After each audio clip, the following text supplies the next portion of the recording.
Hello, everyone. My name is Jody Freiberg. Please call me Jody, and I will be your teacher for this semester. Um, Today, uh, I'm not going to spend a lot of time talking about myself.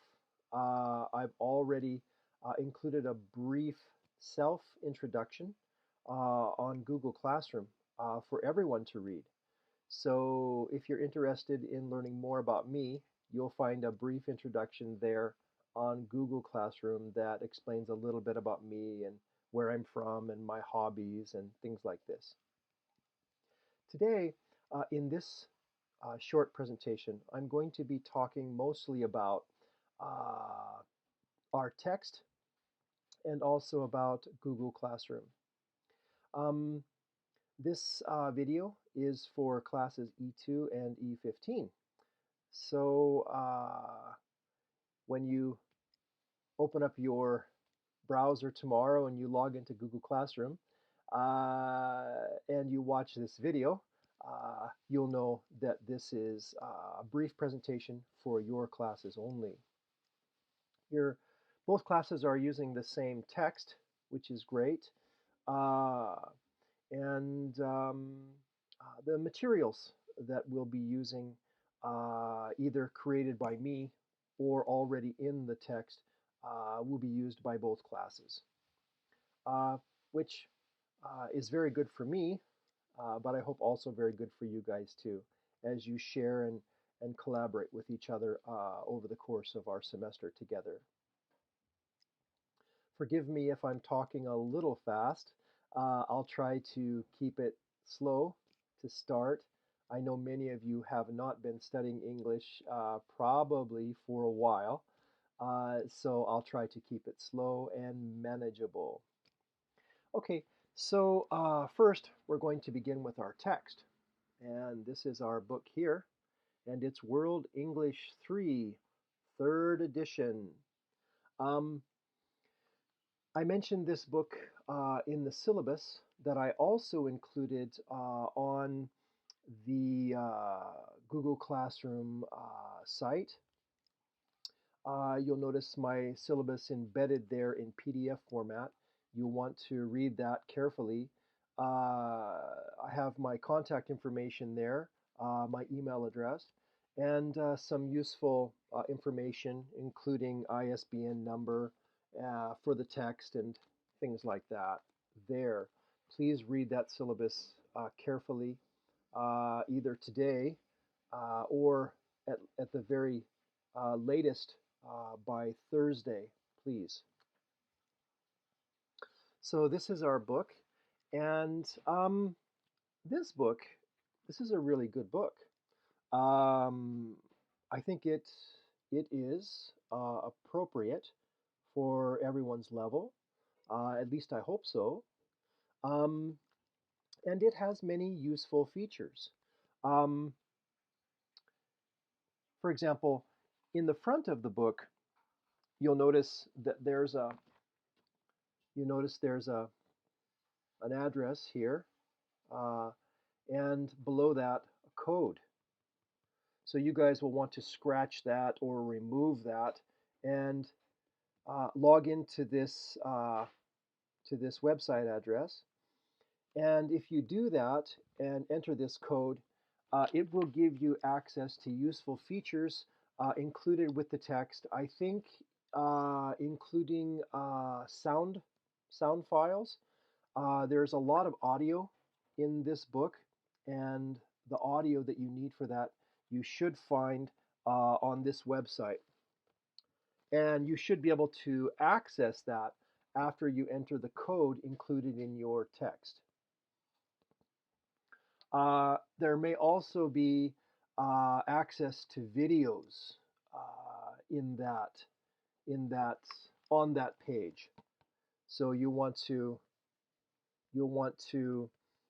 enter this into your browser search box, and when you do, enter this code, and you should have access to those materials. Um, Also included in this book, in the back of the book, um, is a great grammar reference section. Um, Starting on page 170 and ending on page 180, you're going to notice in the back there's a lot of grammar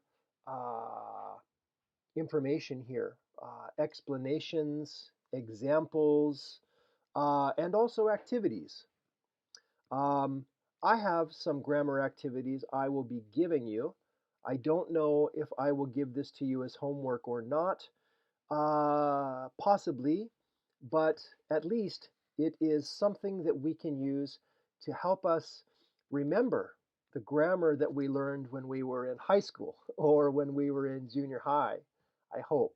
Okay, so there is this great grammar reference section in the back of the book, pages 170 to 180.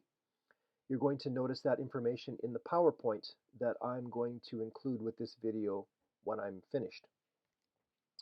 Also in this text, there is, starting from page 181 and ending on page 182, some spelling rules. I will ask you to remember these spelling rules, also to remember these grammar reference points. I may put this information later on a quiz or midterm test or final exam. So I really want you guys to remember this, okay? So you have grammar references and you have spelling rules, and also you have a list of common irregular verbs here. And irregular verbs are tricky. There is no grammar rule that helps us to remember irregular verbs. They're something we just have to study a lot, review continually to remember. Even native speakers sometimes struggle with irregular verbs, so we really have to study that to remember them. There's also a list of common phrasal verbs. And phrasal verbs are verbs that are idiomatic. That means though they are grammatical, or I should say, though we use them and they make sense to us, sometimes they really are not very grammatical. For example, sit back or crawl under, or perhaps split apart. The English language is full of them, and we use them frequently, and they're idiomatic because though they're used frequently, they really don't make much sense grammatically. But they are used regularly in English and, of course, are a necessary part of learning the language. We use them a lot. Please study them when you have the time. Try to remember as many as you can because they are used frequently. And I think that's it for the text. I have talked a lot about the text, how many pages are in a unit, the chapters that we're going to study, and some of the skills that we're learning in this text in the syllabus that I embedded, that I put into our Google Classroom. Please read that when you have the chance. And that's our book, okay, to start. If you don't have a book yet, please get one soon. You have some homework assignments already that I've given you to do in Google Classroom, and without your book, you can't do them. So please make sure that you get that book soon if you don't have it already so that you can complete the homework assignments, but also so that you can study for quizzes or tests that we'll have later. Um,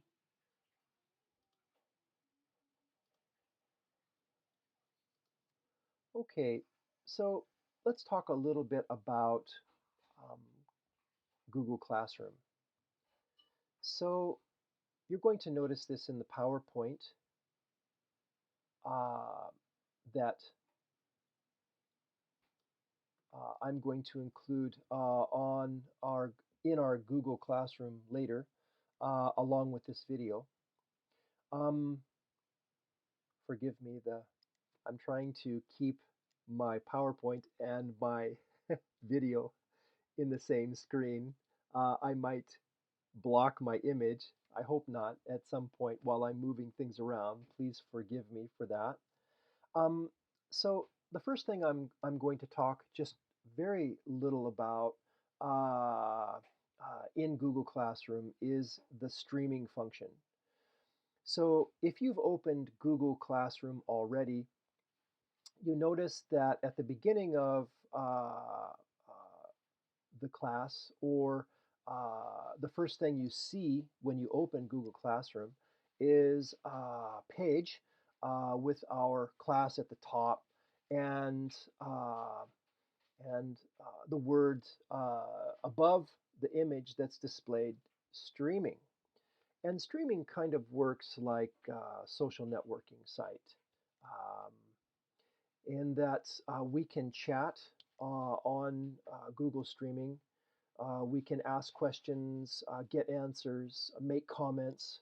Um, it's very useful if we want to ask questions of each other, ask questions to the teacher, offer comments or opinions about the homework we're doing, or about a video we've watched, or about something that we studied in the text.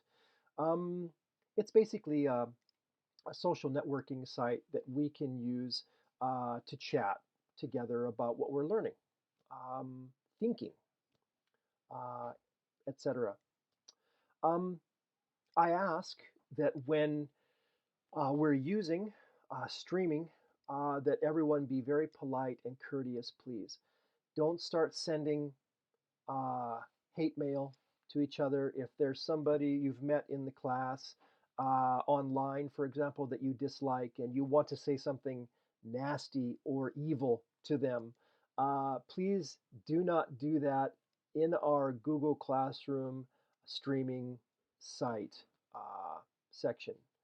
Um, if you do, if I notice that comments are becoming rude, discourteous, impolite, um, I will block you from using Stream.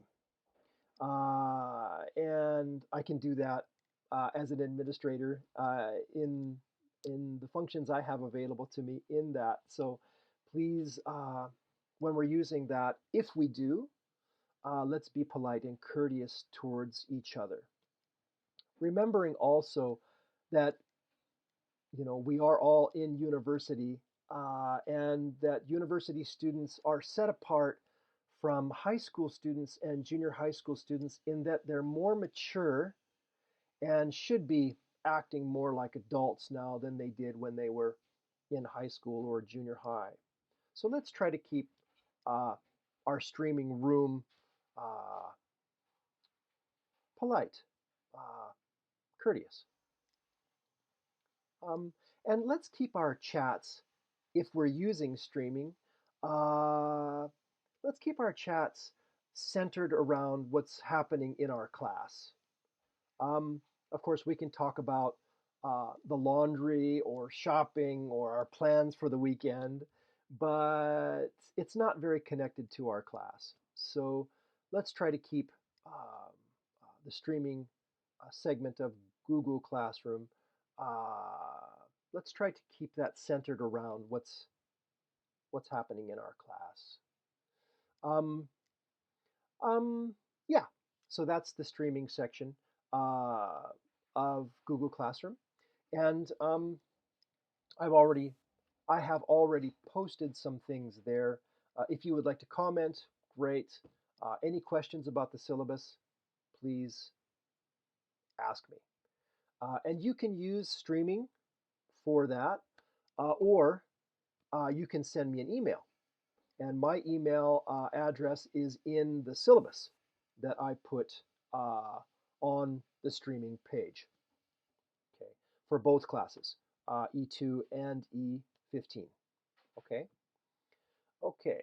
So next,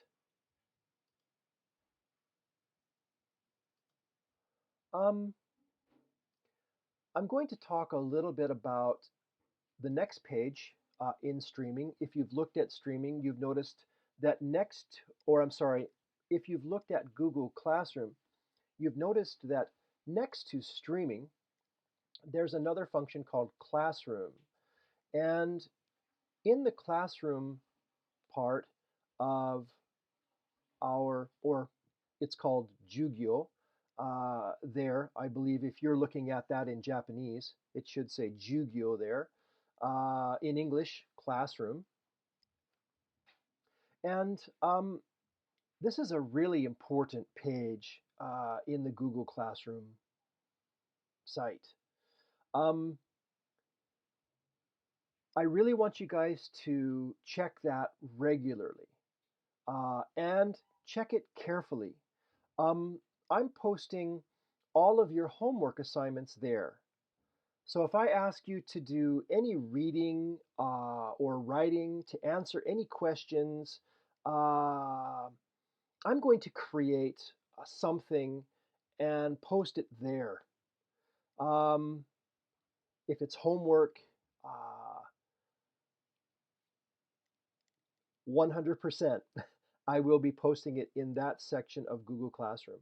So please make sure that you are checking that section very carefully. I have taken some screenshots of the streaming part of Google Classroom and also the classroom or Jugyo part of Google Classroom and included them in my PowerPoint so you'll know what they look like.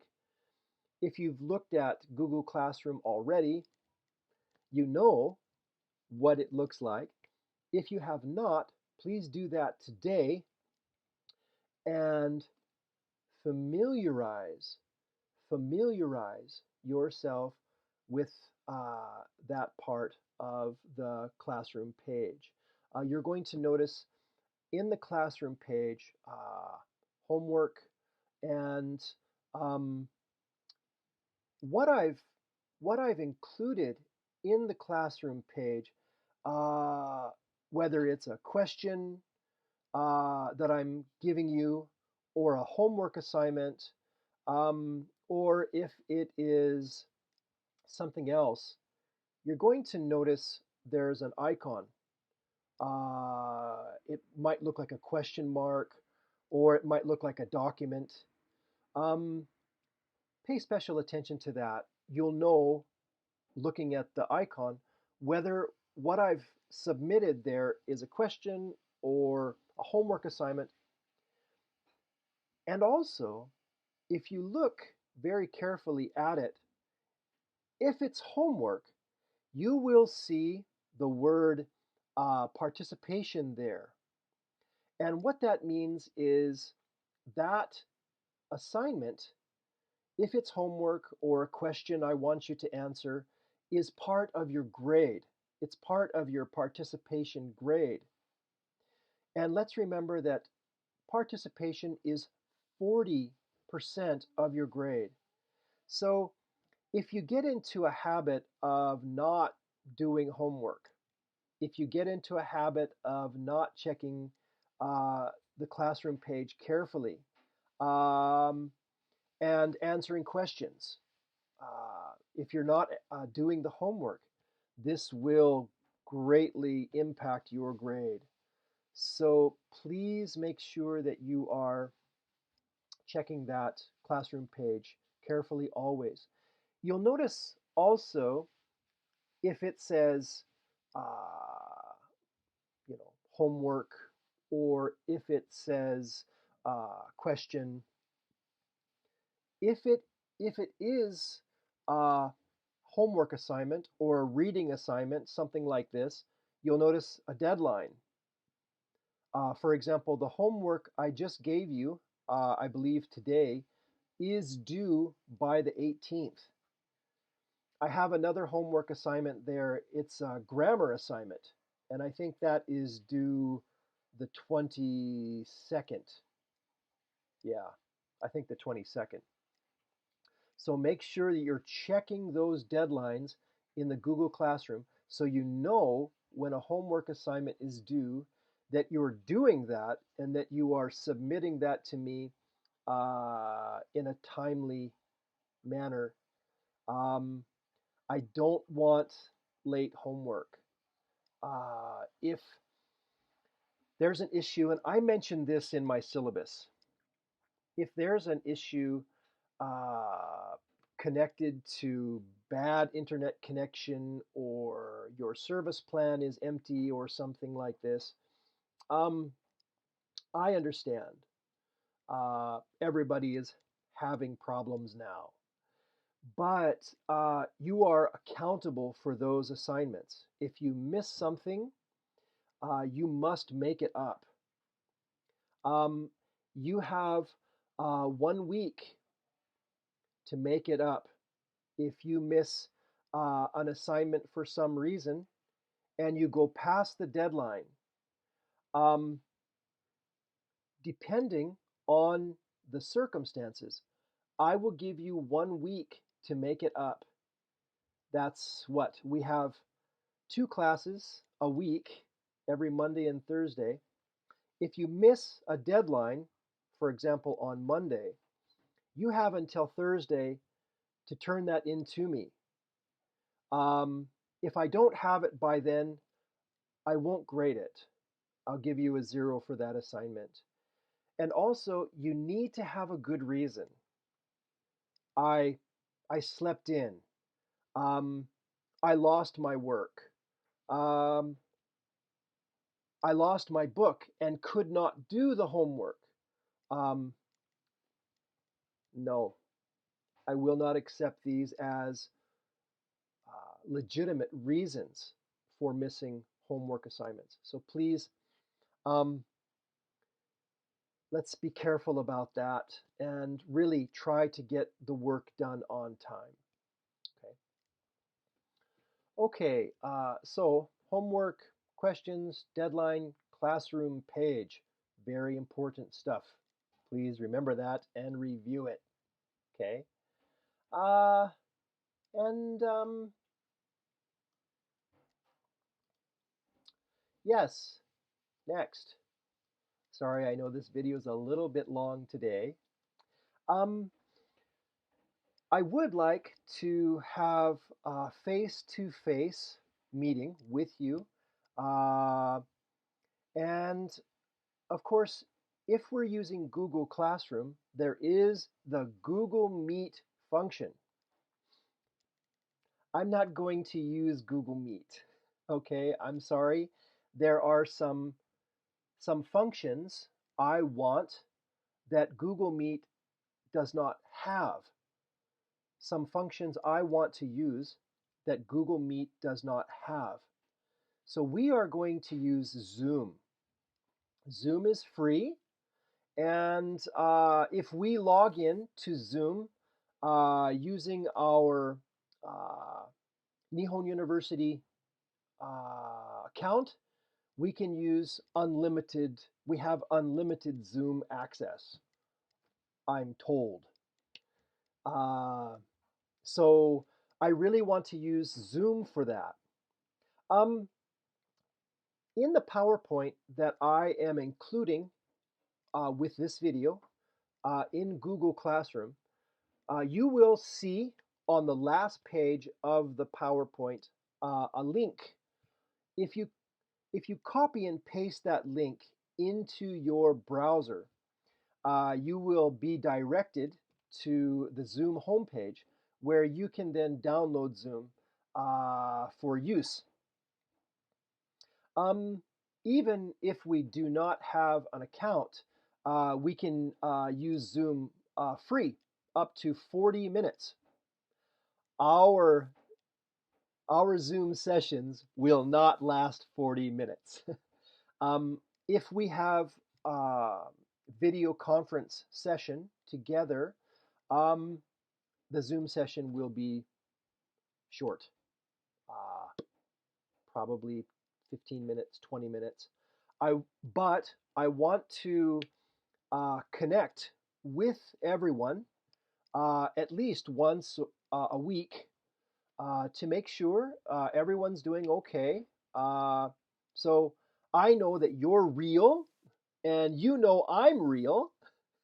So we can use Zoom for that purpose to meet shortly, once a week, to talk about our text, have a session, answer questions, ask questions, things like this.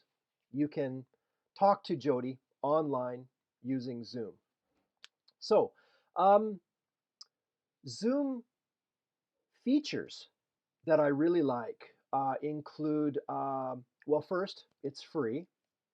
Second, we can use Zoom on any device, smartphone, tablet, computer, Mac, PC, Microsoft. Um, it makes it very useful. It has also a function called breakout rooms.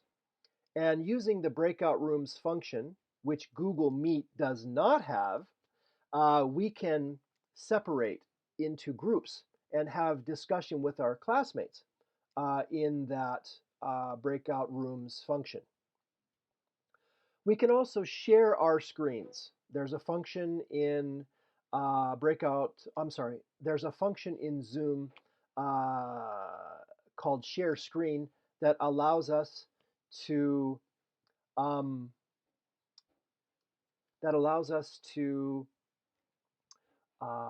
share our screens. So if there's something that I want to show you, or if there is something that you want to show someone else, using share screen in Zoom is possible. Please download Zoom soon, by the 16th at least. I would like everyone to have Zoom ready for use on their device to have a Zoom session with Jody by the 16th. Of course, we have class on the 18th, but I would like everyone to have Zoom downloaded by the 16th. That way, if there are any questions or problems, you still have a day to ask me for help or solution before our Zoom session on the 18th. Okay? All right, guys. So that's all for now. Please get your text soon if you don't have it already. Please familiarize yourself with Google Classrooms. If you have not looked at Google Classroom yet, please do that. You're going to notice I already have some assignments on there. Some information, of course, in streaming, as well as some assignments I've already posted in Classroom. So please make sure to check that. Okay? And that's all for now. Guys, I know it's going to be a great semester, and you are going to do great. We'll work it out together, and I hope it's a great one. So thanks, guys, for your attention, and have a great day, and I'll chat with you again soon. Expect more information, perhaps another video before the next class on Thursday. Okay? Great. Thanks, guys. Bye.